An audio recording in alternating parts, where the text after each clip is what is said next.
Getting some friends together for a night of leveling or a difficult boss battle is some of the best fun I've ever had in multiplayer gaming, and Final Fantasy XI had this more than any other game I've ever played, but it didn't always make it super easy.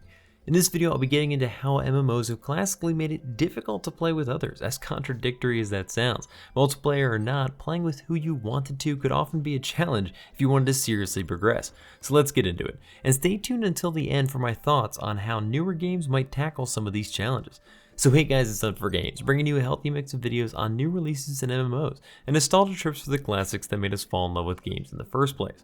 And much of what made MMOs special was gathering together with friends to fight off the forces of evil. But if your levels were too far apart, or one player was too far behind in a quest line, and that fight against evil might swiftly become more of a fight of frustration.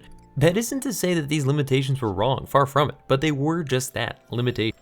So let's quick have a throwback to how things used to be to set up a bit of a baseline here. Final Fantasy XI, for instance, along with EverQuest and many others I'm sure, required grouping to gain levels. If you're more than a couple levels below the highest member in the group, the XP you would earn would be severely decreased. If you add in the difficulty of the enemy you're facing, it becomes even more complicated. If your frontline members are on the lower end, you may have to stick to lower level enemies so that they can hit them, so your tank can take the hits. But support jobs or healers rarely get those game-changing boosts in strength for just a single level, so you're essentially losing XP for no benefit in speed. If the healer's the highest level person in your party, I mean that's great, but he's not going to be healing all that much stronger versus the damage dealer who might suddenly not be able to hit the enemy or do enough damage.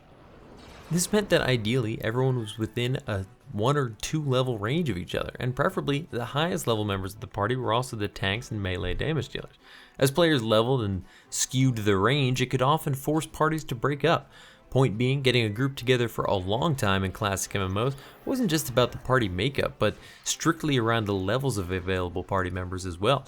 With a strong population, this wasn't so ridiculous and parties were common, but it could be hours without an invite or opportunity if the wrong role was missing.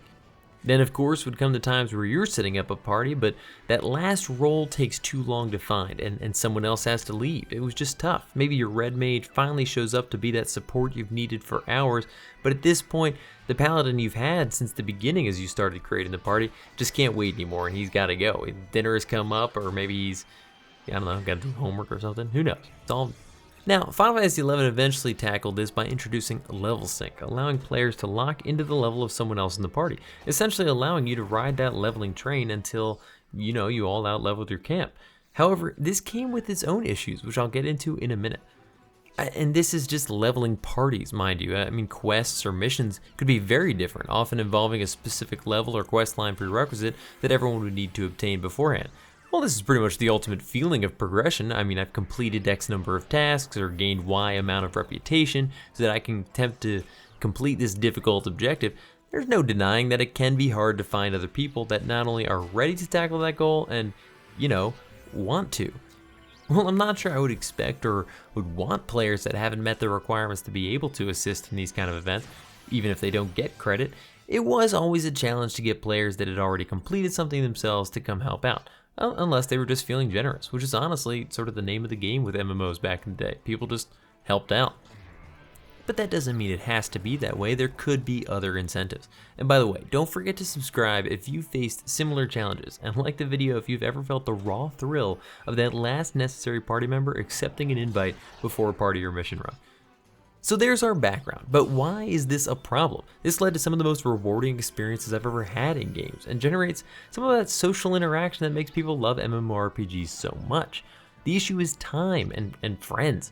See, all the problems I described above are issues with playing the game in general. Just finding others near your level or status or whatever to do stuff with you.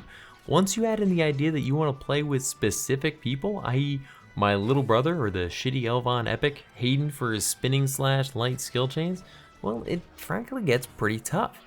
I used to solve the issue with just pure time investment. I'd always try to keep jobs around everyone's levels to party with them if they were interested. By just leveling as many jobs as possible, I usually had something to play with someone else if they hopped on. This wasn't a perfect solution though. It required me to be always playing more than anybody else I knew, which was frankly impossible. And also I might really want to make progress with something specific. Maybe I'm leveling Red Mage and my friend hops on, but my Beastmaster is closest to his in level. I could play with him by leveling Beastmaster, but if I really wanted to level Red Mage, I might not be able to. Now, like I mentioned before, level sync helped a lot with this one once it came out, but 11's implementation was a little frustrating sometimes. By syncing down to someone else's level, you lost all of your higher level abilities, which while appropriately balanced, could be kinda sad when you really wanted to use your cool new weapon skills or abilities, especially the higher the difference was. If you were like level 60 or 65 and you're starting to get to light skill chains and really cool weapon skills, and then you go back down to like level 25 and you're like, yay, fast blade, come on, that kinda sucks.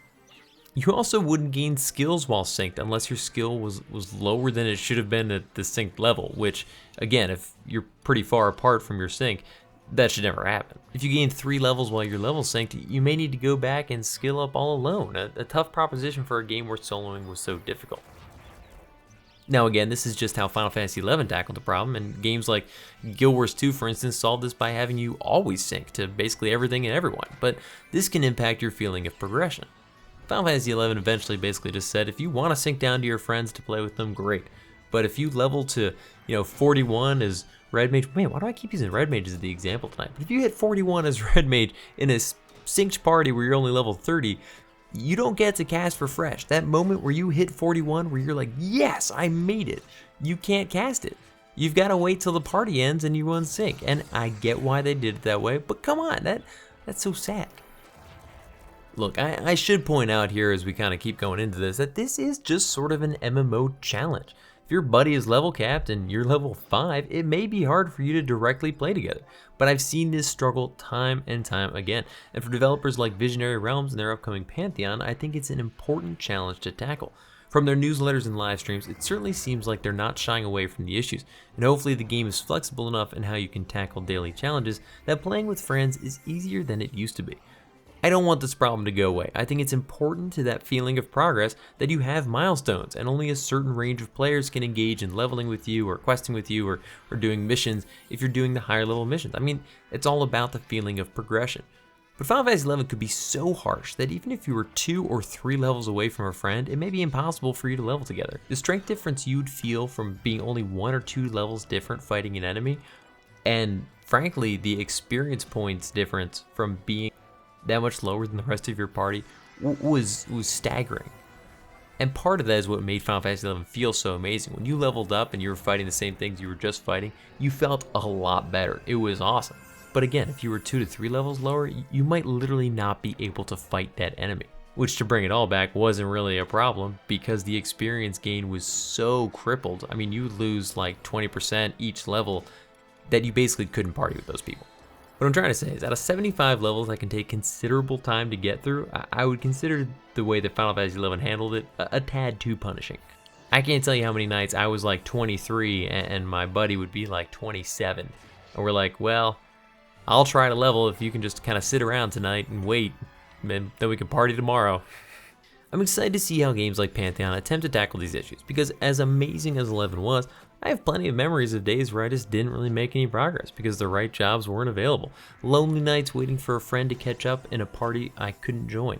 From a role-based perspective, it seems like they want to create more viable party makeups, with classes filling both a primary role and a support role.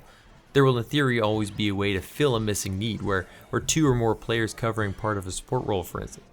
And I like what they're saying about how they're tackling some of this stuff. From a role-based perspective, it seems like they want to create more viable party makeups, with classes filling both a primary and a secondary role. There will always in theory be a way to fill a missing need, or maybe 2 or more players covering part of a support role, for instance, instead of a class that focuses primarily in support being your only option. The developers have also continuously stated their interest in having new systems that make it easier for like-minded players to find each other, and ideally stay connected for much longer. On the subject of levels, they've announced the mentoring system, allowing players to scale down to play with friends, much like level sync. It's still being determined whether or not this will entail locking you into abilities and spells from that level, a la 11's approach, or just scaling the fullness of your abilities. I think both have pros and cons, and I'll be curious to see where they take it. I mean, it's tough for some like just game-changing abilities, spells, and skills to scale that down and still retain some of that balance of other players that aren't being scaled down and don't have access to anything even remotely like that ability yet. What has me excited is their continuous reiteration of how they want players to want to help newer players via rewards that will be worth the effort. While 11's level sync allowed higher level players to gain XP along with their low level friends, there wasn't really any benefit for the higher level player outside of their own leveling. It was a way to get experience points, and for 11 that was all you really needed. But I think now that we're in 2019, newer games are coming out, we can do better. But I want to hear your thoughts. Were partying penalties by level and role of classic Final Fantasy XI brutal, but also some of what made the game so great? Did the introduction of level sync take a great system and make it amazing? Or did it not even take it far enough, leaving many players' frustrations still intact? As for the question of the week, as a player, are you more interested in forming or creating parties? And what led you to lean that way? Don't forget to tune in again next week for more videos, and I'll see you guys all in the next one. Peace. Thanks for watching. If you're interested in more videos like this, think about subscribing. And if you already have, don't forget to click that little bell next to the sub button to get notified when new videos go live. Hit me up in the comments with your thoughts on this video, or come hang out and chat with me on Twitch every Tuesday night at 8 p.m. Eastern Standard Time. And definitely look me up on Twitter or Instagram and Hunt for Games to keep up with what else I've got going on. See ya.